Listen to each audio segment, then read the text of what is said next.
Wala! Fiang! Ay, Fiang, Rain at Colette.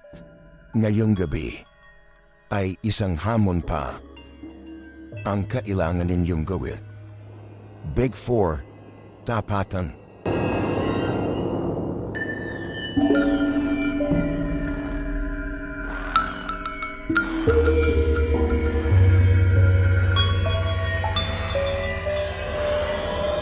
Rain. Bakit nung marami pa tayo, bakit hindi ka nag-try na makipagkilala sa iba, malaman ang mga storya nila, bakit sa isang tao lang? For me, I did everything naman to kilala everyone. Like, before I sleep at night, I tell myself na, oh, di ko pa masyadong nakausap this person. I was close with Guy. I'm close with Guy. And, despite that, I know to myself na kinakausap ko everyone.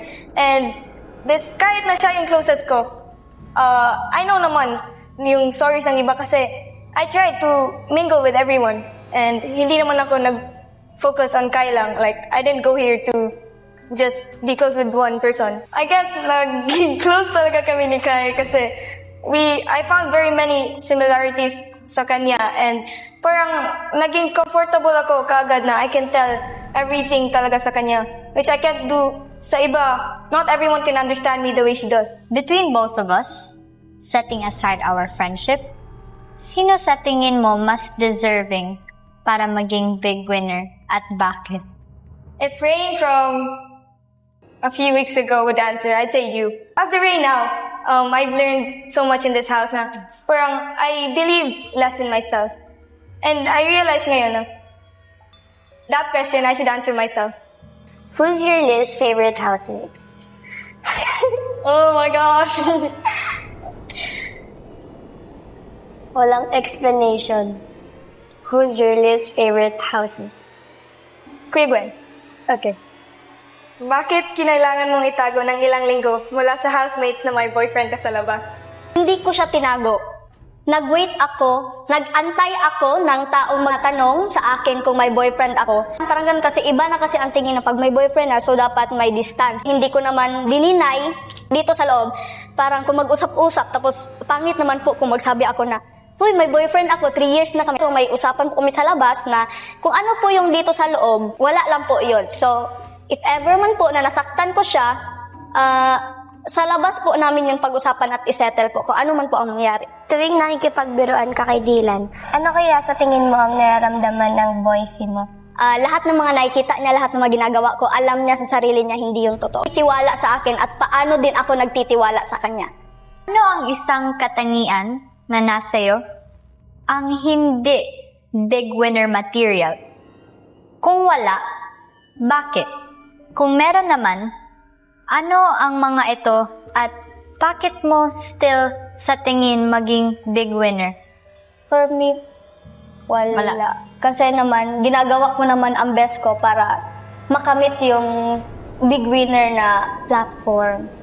So perfect. Hindi. If you don't think you're perfect, then what is it that's stopping you from becoming perfect? I think siguro sa mindset ko na medyo may pagka-negative ako na tao. Yeah. Karamihan sa mga housemates thought of you as disrespectful.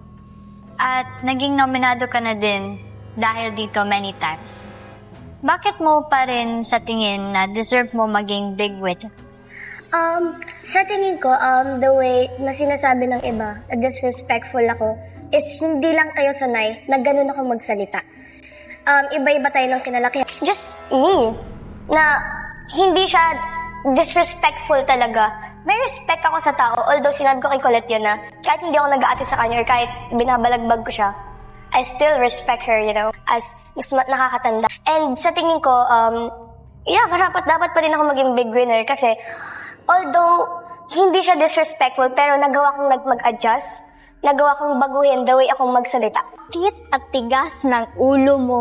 Siguro nung una, first, second, third week, matigas yung ulo ko. Pero hindi ko naman sinasabi na ngayon, hindi yun na matigas ulo ko.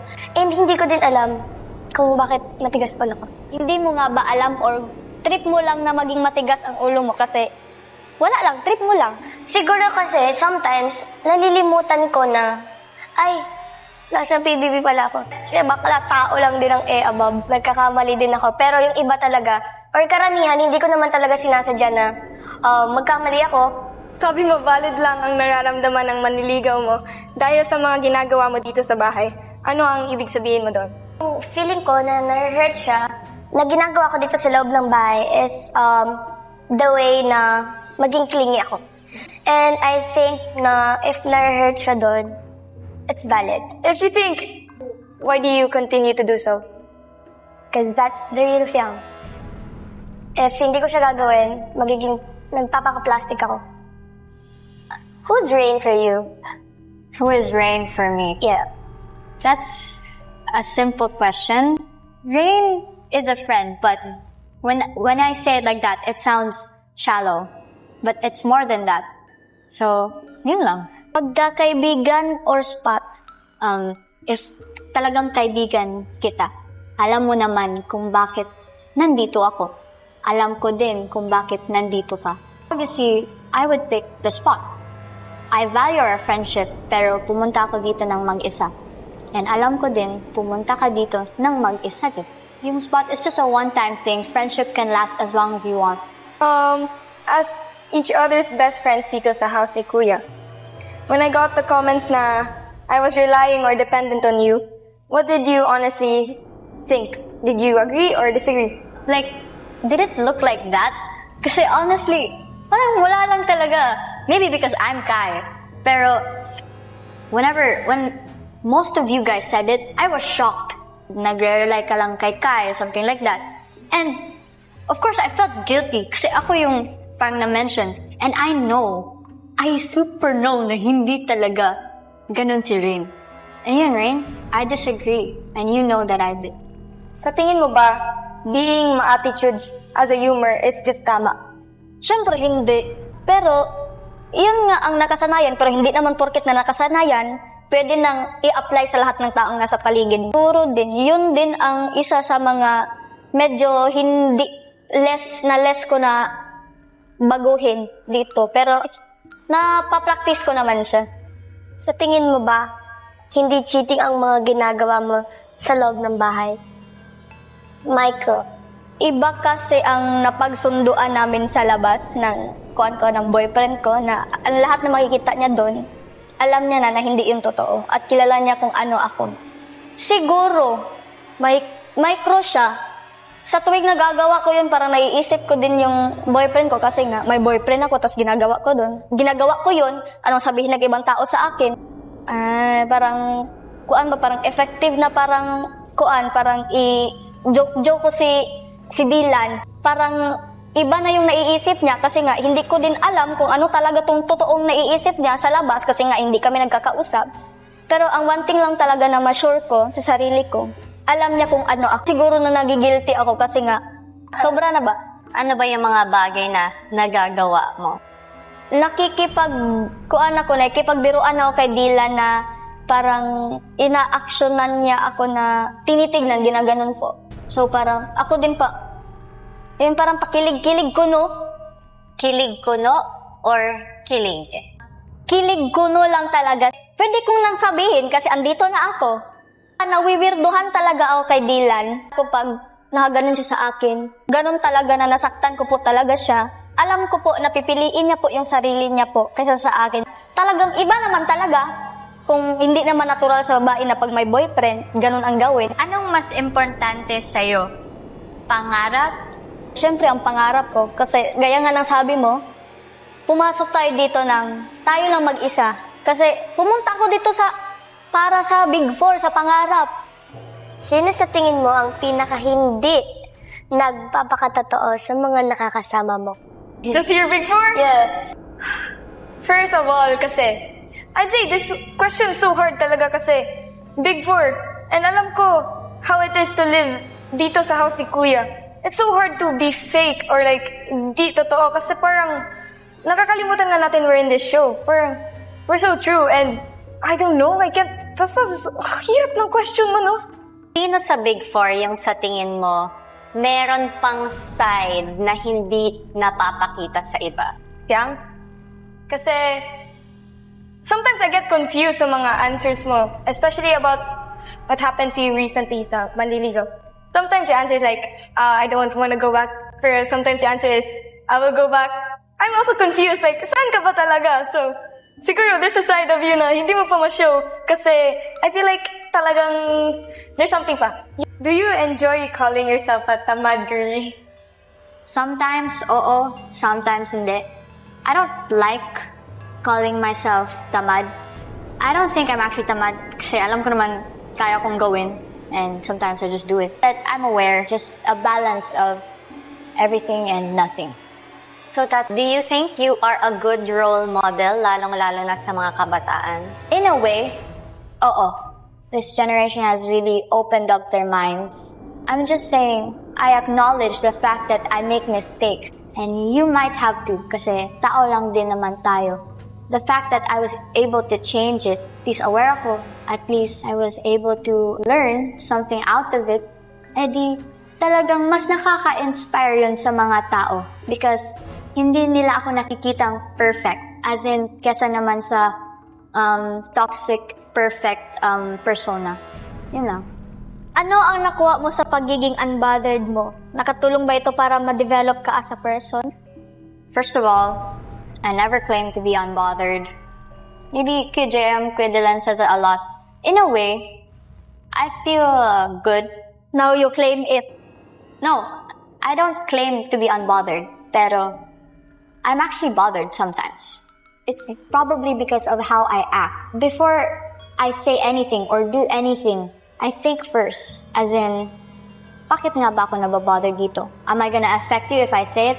Is this gonna affect me if I say it? I'm just opening up my mind. Emotions, I set it aside kasi nafe-feel ko naman yun eh. It makes more sense. And I try to understand everyone's point of view para lang maging fair. Anong naiisip mo when you start switching your hard about to be rotten breads to the fresh ones? Hindi mo ba naiisip yung ibang housemates na kakain ng 2 breads a day nila? Ate, hindi ko talaga sinasadya yun. Like, ang kumuha kasi nun din minsan, si JM and si Binsoy. And minsan, hindi ko kinukuha yung bread nila kasi nga, we're homies. Sa amin tatlo, it's very normal na mag-switch kami ng bread sa isa't isa. Kung iniisip mo yung ibang tao na hindi sila makakain ng hard bread, talaga bang iniisip mo lang ang sarili mo kaya iyon ang ginagawa mo? Bakit ko siya tinatanggal dun sa, like, tray ng bread?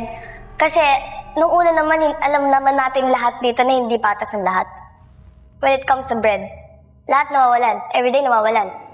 In my first week dito, hindi ako nakatingin ng bread. So don't you think it's also unfair for me? And sa tingin mo ba, aabot ako sa point na ganon na kailangan ko pang kunin yung bread doon sa lagayan if fair ang lahat? Hindi naman namin siya gagawin if hindi ginagawa sa amin. Sa tingin mo, naging selfish ka doon? I'd say yeah. Kasi po, parang gutom po ako sa bread eh. Hindi ko po matatanggi yun na naging selfish ako. Pero, for a while lang po naman. Hindi naman siya like nagtuloy-tuloy ng super like madaming beses sa Alcia. Masaya ka bang tinitingala ka ng kabataan pero ang pinapakita mo hindi ka hanga-hanga? Ang sa tingin ko naman, yeah, I'm very happy. 100% happy ako. Pero, ang masasabi ko lang na hindi kahanga-hanga sa ginagawa ko is, siguro sa ibang tao, the way ako magsalita, siguro yun yung masasabi ko hindi kahanga-hanga for me. Kasi nga, nakikita niya siya na very disrespectful. Pero, yeah, I'm very happy na hinahangaan ako ng iba kahit di siya kahangahangang gawin. Do you think you've improved? Yes po, 100%. I've improved po. Happy ka, Colette? Kayong apat, you are all top violators. Aling Big Four ba yan? Para sa aking perfect persona, it's just unrealistic. This is a new generation. We can't just be identified as violators. Ganon naman talaga yung tao sa totoong buhay. May mga pagkakamali tayong nagagawa. Naman po tayo nagkakamali. Ang mahalaga naman po siguro is aware kami na mali na yung nagawa namin and natutunan namin mabago yun sa sarili namin para makapag-inspire ng tao.